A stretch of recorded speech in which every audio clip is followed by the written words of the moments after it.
Assalamu alaikum viewers, I hope all of you are fine. Welcome back to my channel Zeni Study Instruments. Here are students who are doing master or BS in English can seek help. Our today's course is Henry Fielding, Joseph Andrews, written by Henry Fielding. Guys, आज यूसुफ Andrews written by Henry Fielding की book का review very important questions exam point of view से हर वो question मैं इस video में शेयर करूंगी आपसे जो एग्जाम पॉइंट ऑफ व्यू से बहुत इंपॉर्टेंट है। और इसके मोस्ट इम्पॉर्टेंट शॉर्ट क्वेश्चंस जो हैं वो मेरे चैनल पे शॉर्ट वीडियो मैंने पोस्ट कर दी है, आप वो जाके वॉच कर सकते हैं। उसमें हर एक इस बुक का शॉर्ट क्वेश्चन डिस्कस किया गया है। And before starting this video guys, please subscribe my channel and press the bell icon as well to get notification of my new videos. And video अच्छी लगे तो please press the like button and share my video with your friends. और guys, इस video के अलावा इस video में जितने टॉपिक्स डिस्कस किए गए उसके अलावा आपको किसी टॉपिक को प्रिपेयर करने की ज़रूरत नहीं है। अगर कोई क्वेश्चन है भी आपके माइंड में तो वो क्वेश्चन भी इसी वीडियो आज की वीडियो से ही कवर हो जाएगा। And now I'm gonna start the topic. Zeni Study Instruments Literature in Pakistan. Joseph Andrews, Henry Fielding. Henry Fielding character list of Joseph Andrews. Next Joseph Andrews biography. Next Parson Adams biography. या फिर character analysis. Summary of Joseph Andrews. Next Joseph Andrews as a picaresque novel. Very important question of this novel. Joseph Andrews as a picaresque novel. सबसे पहले guys Henry Fielding की bio. एक आपको एक question एक tip बता दूं कि अगर एग्जाम में कोई भी क्वेश्चन आए इस बुक से तो आपने उस क्वेश्चन का आंसर लिखने से पहले क्वेश्चन कवर करने का ये एक टिप भी होती है। आंसर लिखने से पहले आपने ये बायोग्राफी हेनरी फील्डिंग की ये बायोग्राफी ज़रूर मेंशन करनी है किसी भी क्वेश्चन से पहले। मतलब कि ये बुक के राइटर हैं तो हर क्वेश्चन के स्टार्टिंग पे ये आप मेंशन कर सकते हैं। तो आपको लॉन्ग क्वेश्चन लॉन्ग करने की ज़रूरत ही नहीं है, आप ऐसी टिप्स को फॉलो करो और क्वेश्चन आपका ऑलरेडी लॉन्ग हो जाएगा। Then Henry Fielding, novelist, playwright and magistrate, was an active and influential public figure in the early 18th century. Henry Fielding एक novelist है, playwright है, magistrate है और एक active और influential public figure है 18th century की। Born in Somerset in 1707, Fielding lifelong relationship with the law began early और स्टार्टिंग पे ही इसने इसकी जो लाइफ लॉन्ग रिलेशनशिप्स थे वो लॉ से स्टार्ट हुए और ये समरसेट में 1707 में पैदा हुआ। आफ्टर हिज मदर डेथ, अपनी मदर की डेथ के बाद Fielding was the subject of a custody battle in which his grand mother successfully challenge the custodianship of his father. और इस पे एक कस्टडी का एक मतलब कि प्रॉब्लम हो गई थी जिसमें इसकी ग्रैंड मदर ने इसे कामयाबी से चैलेंज किया था अपने फादर की कस्टडियनशिप के लिए। लेफ्टिनेंट जनरल एडमंड फील्डिंग जो कि इसके फादर थे, the young Fielding attend Eton where he met the future prime minister William Pitt the elder. और ये इन्होंने फिर अटेंड की एटन की यंग फील्डिंग ने अटेंड की थी ये एटन और वहाँ पर ये future prime minister William Pitt the elder से मिले but he was forced to flee the country to continue his study after attempting to abduct his cousin and here is Fielding study classic and law at Leiden before returning to England। England से return होने से पहले इन्होंने law और classic study हासिल कर ली थी। Guys अब सबसे पहले तो समरी डिटेल बुक की जाने से पहले आपको करैक्टर लिस्ट इसकी बता दूं जो कि बहुत इंपॉर्टेंट है कि इस बुक में कौन कौन था।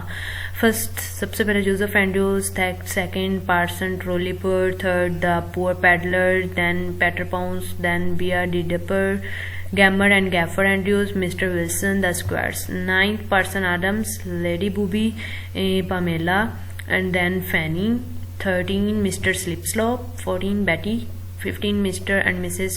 Towvoice, 16 Parson Barnabas। ये हैं करैक्टर्स, मतलब कि इस जिनकी बुनियाद पे ये पूरी स्टोरी बनी है, कौन कौन था क्या क्या करता था वो सब नेक्स्ट समरी में।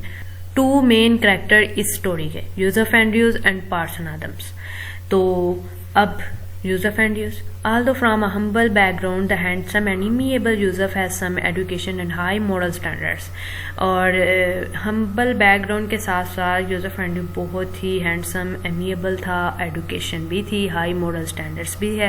He is the brother of famous Pamela Andrews, और जो कि famous Pamela Andrews का भाई है, who has resisted the sexual advances of her employer and as a result ended up marrying him.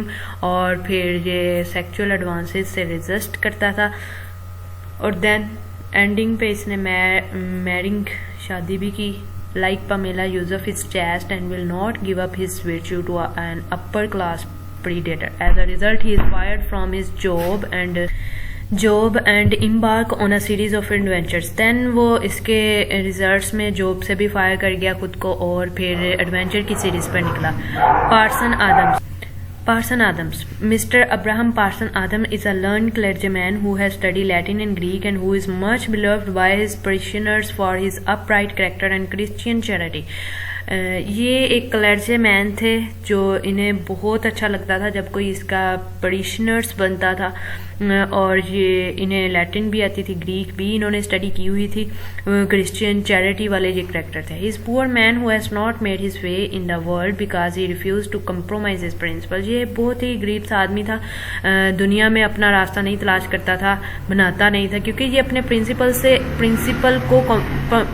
के साथ कॉम्प्रोमाइज नहीं करना चाहता था. मतलब कि जो मर्जी हो जाए, मैंने अपने प्रिंसिपल चेंज नहीं करने, शादी नहीं करवानी, मेरे प्रिंसिपल मुझे इजाज़त नहीं देते शादी करवाने की. He takes Yusuf and Yusuf on as his parishioners and pupil, and because of chance circumstances ends up accompanying him on his adventures. और ये एंड्रयूज को इसने फिर अपना parishioner बना लिया, पुपिल बना लिया, और देन एंड्रयूज हर हालात में एंड्स अप तक इसके साथ ही रहा हर एडवेंचर्स में. नाउ गाइस आ गई समरी. एक शॉर्टकट टिप कि अगर आपको कोई बुक मुश्किल लगती है लिटरेचर की तो उसका रिव्यू आप मुझे कमेंट बॉक्स में बताएं, लेकिन आपके लिए इजी यही होगा कि आप उस बुक की कम से कम समरी याद कर लें और जिसने ये लिखी है बुक, राइटर, उसके बारे में थोड़ी बायोग्राफी और उस बुक का मेन कैरेक्टर. जैसे कि इस बुक का मेन कैरेक्टर यूसुफ एंड्रूज है, सारी स्टोरी इसी पे डिपेंड करती है. तो वो दो कैरेक्टर याद कर लें और समरी याद कर लें. आप एग्जाम्स में कम से कम 50 to 70% मार्क्स तो ऑब्टेन कर ही लेंगे. मतलब कि कोई भी क्वेश्चन आए, सबसे पहले राइटर के बारे में लिख दिया, फिर मेन कैरेक्टर के बारे में लिख दिया, फिर थोड़ी बहुत समरी ऐड कर दी, जो जो उसमें एडवेंचर्स हुए वो ऐड कर दिया और क्वेश्चन कंप्लीट कर दिया. Then summary. Lady Booby, the wife of Sir Thomas Booby, take a romantic interest in Yusuf Andrews for his good looks and popularity. Lady Booby जो कि सर थॉमस बूबी की wife हैं और Joseph Andrews में romantic interest रखती हैं उसकी good looks और पॉपुलैरिटी की वजह से. And makes him her footman, और अपना फुटमैन बनाना चाहती हैं जोसेफ एंड्रयूज को. अच्छा, parson Adams is also interested in Yusuf. Parson Adam भी यूसुफ में इंटरेस्टेड है, मतलब कि वो उसने उसे अपना बना लिया हुआ है. लेडी बूबी एंड यूसुफ leave London where Sir Thomas Booby dies. Lady Booby, यूसुफ एंड्रयूज और लेडी बूबी का husband Sir Thomas Booby London को छोड़ के चले जाते हैं, लेकिन जहाँ पर वो जाते हैं वहाँ पे जाके थॉमस बूबी की डेथ हो जाती है. After his death Lady Booby flirts with यूसुफ and cleverly invite him to a sleep with her. अपने हस्बैंड की डेथ के बाद लेडी बूबी यूसुफ के साथ फ्लर्ट करती है और उसे बड़ी चालाकी के साथ उसे अपने साथ सोने के लिए बुलाती है, इनवाइट करती है. Yusuf does not notice her sexual advances, लेकिन यूसुफ उसकी सेक्सुअल एडवांसेस को नोटिस नहीं कर पाता. वो नहीं जानता होता कि ये करना क्या चाहती है. In anger lady Booby fires Yusuf, और इसी तरह गुस्से में आके लेडी बूबी उसे जॉब से फायर कर देती है. He heads toward the Booby country parish in search of Annie Goodwill, a milkmaid and Yusuf childhood sweetheart. और फिर बूबी तो उसे अपनी लेडी बूबी तो उसे फायर कर देती है जॉब से, और अब वो सोचता है कि अब मैं कहाँ जाऊँ. तो उसी लेडी जहाँ पर वो जाते हैं पैरिश में, कंट्री मुल्क में, तो वहाँ पर वो फैनी गुडविल जो कि यूसुफ की चाइल्डहुड स्वीट हार्ट है, बचपन की उसकी स्वीट हार्ट है ये, और एक मिल्क मेड होती है, उसे वो ढूंढना सर्च करना स्टार्ट कर देता है. On the road, Yusuf is robbed, beaten and left for dead. और उसी तरह सड़क पे यूसुफ को लूटा जाता है, मारा जाता है और मरने के लिए छोड़ दिया जाता है। A group of wealthy coach passengers save him, और एक वेल्थी ग्रुप कोच होती है ग्रुप की पैसेंजरों की जो उसे सेव करते हैं। They take him to a nearby inn to recover, और वो उसे उठाते हैं और किसी पास रेस्टोरेंट में ले जाते हैं ताकि उसे उसकी हालत थोड़ी सुधार सकें। Where Parson Adams stop on his way to London hoping to publish his summons, और जहाँ पर जाके पार्सन आदम्स भी रुका हुआ होता है लंदन जाने के लिए ताकि वो अपनी समन्स को पब्लिश कर सके। Realising he forget sermons at home, और वहाँ पे जाके उसे रियलाइज होता है कि मैं तो अपनी सरमन्स घर में ही भूल आया हूँ। Adams decide to return to the country parish with Joseph as his traveling companion. Adam decide करता है कि हम अपने कंट्री पैरिश वापस चलते हैं और यूसुफ मेरा यानी कि ट्रैवलिंग कंपेनियन बनेगा, मेरे साथ सफर करेगा, दोनों इकट्ठे। On their journey Adams and up taking the wrong path, और इसी सफर के दौरान आदम्स रॉन्ग पाथ पे चला जाता है, यानी कि दोनों अलग अलग हो जाते हैं। He meets a partridge hunter and while the two man are taking they hear a young woman screaming, और वो फिर एक पैट्रिज हंटर से मिलता है और वहाँ पे वो एक नौजवान लड़की की चिल्लाने की आवाज़ें सुनता है, दो उसे आदमी तंग कर रहे होते हैं। Adams runs to her rescue while the hunter runs away, Adam उसे रेस्क्यू करने के लिए भागता है ताकि उसे बचाए उन हंटर से, लेकिन हंटर्स तो उस टाइम तक भाग चुके होते हैं। Adam saves her from attempted rape, Adam उसे बचाता है। Adams realized that the woman is none other than यूसुफ's sweetheart फैनी गुडविल। आदम को रियलाइज होता है कि ये औरत कोई और नहीं है बल्कि यूसुफ की स्वीट हार्ट है Fanny goodwill.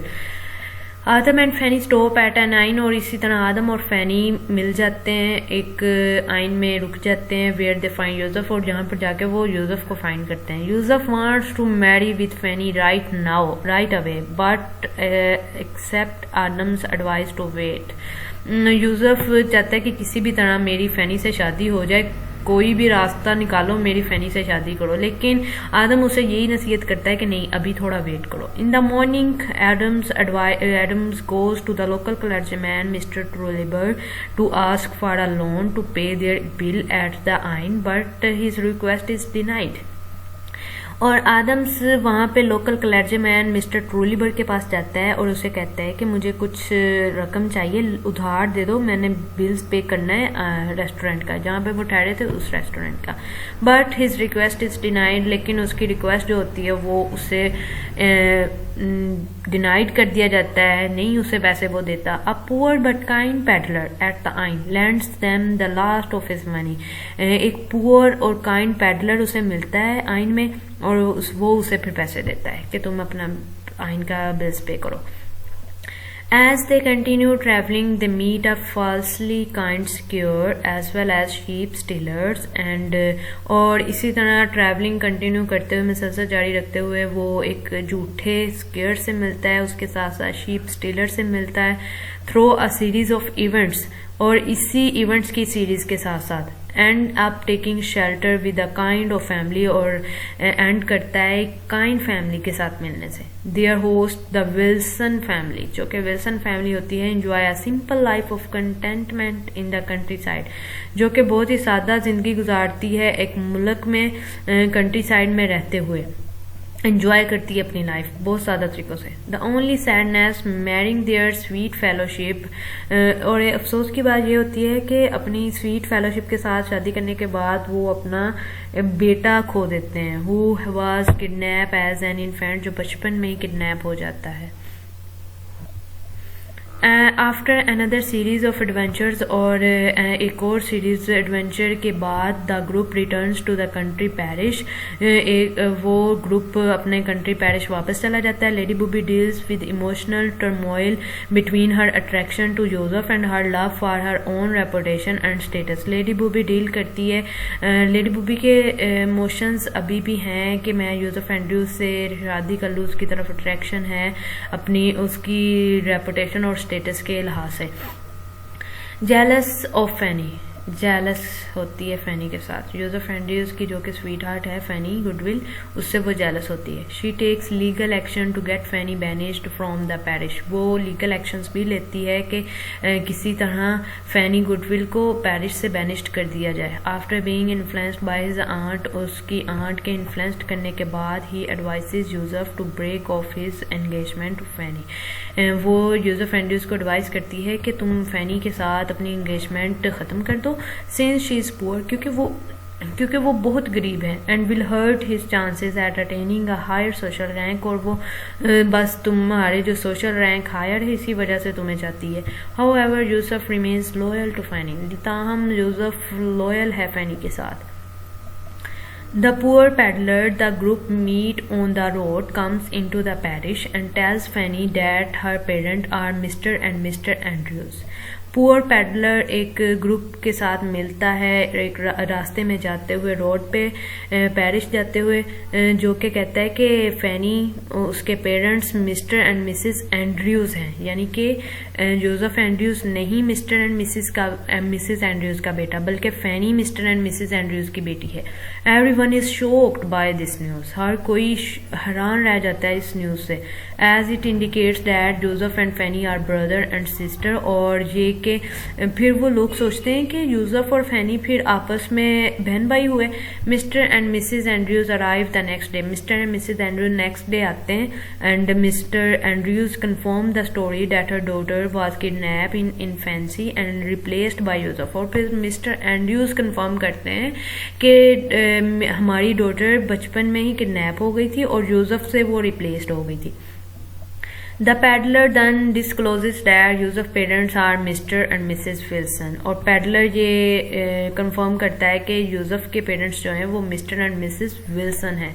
And kindly host who gave refuge to Yusuf Adams and Fanny, जिन्होंने बहुत अच्छे तरीके से जो पेश आए थे Mr and Mrs Wilson, Yusuf Andrews, Adam and Fanny के साथ।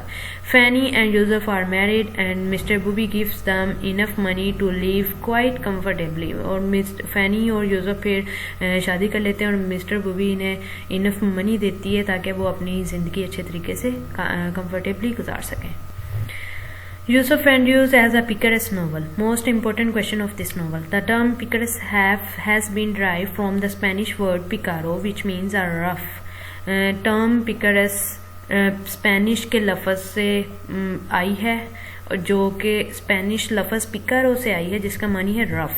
इन 1894 फोंगर डी हैन डिफाइंड इट एज, और 1895 में फोंगर डी हैन ने इसे इस तरह से डिफाइन किया था, द ऑटोबायोग्राफी ऑफ अ पिकारो और रफ। इन वर्ड्स में इन्होंने इन्हें पिकारेस्क को डिफाइन किया था। This style of novel originated in 16th century Spain and later I flourish throughout Europe, और ये स्टाइल 16वीं सदी स्पेन में ओरिजिनेट हुआ और देन ये यूरोप में फ्लरिश्ड किया गया। French man Le Sage Gil Blas and Thomas Nashe the unfortunate traveller 1594, और फ्रेंच मैन जो ली सैक गिल ब्लेस था और Thomas Nashe the unfortunate traveller 1595 में, ये कुछ पिकारेस्क नॉवल की एग्जाम्पल हैं, अर्ली पिकारेस्क नॉवल की एग्जाम्पल हैं। Here we going to discuss Joseph Andrews as a picaresque novel. The narrative in the picaresque novel is traditionally written in the first person, और जो narrative है picaresque novel का वो traditionally लिखा गया है फर्स्ट पर्सन से। In Joseph Andrews 1742 Henry Fielding narrated the story to his writer in first person narration and he sustained this style of narration throughout the novel. और फिर इन्होंने Joseph Andrews 1742 में Henry fielding narrate किया इस story को एक first person writers के तौर पर, और इसका स्टाइल थ्रू आउट नॉवल ही रखा। गाइज, अब इस क्वेश्चन को कंप्लीट करने के लिए इससे नेक्स्ट आप मैंने जो समरी डिटेल बताई है इस वीडियो में वो आपने यहाँ पे ऐड करनी है, यानी कि नेक्स्ट कंटिन्यू समरी से, मतलब कि जोसेफ एंड्रयूज में जो जो एक्शन हुए, जो जो इवेंट्स हुए, वो सब यहाँ पे मेंशन करने हैं समरी की जगह पे। देन एंड पे इसका कंक्लूजन लिख देना है। Therefore we can conclude that Joseph Andrews has some of the feature of the picaresque novel which are enough to label it as a picaresque novel। ये conclusion लिख के end up करना है इस क्वेश्चन को।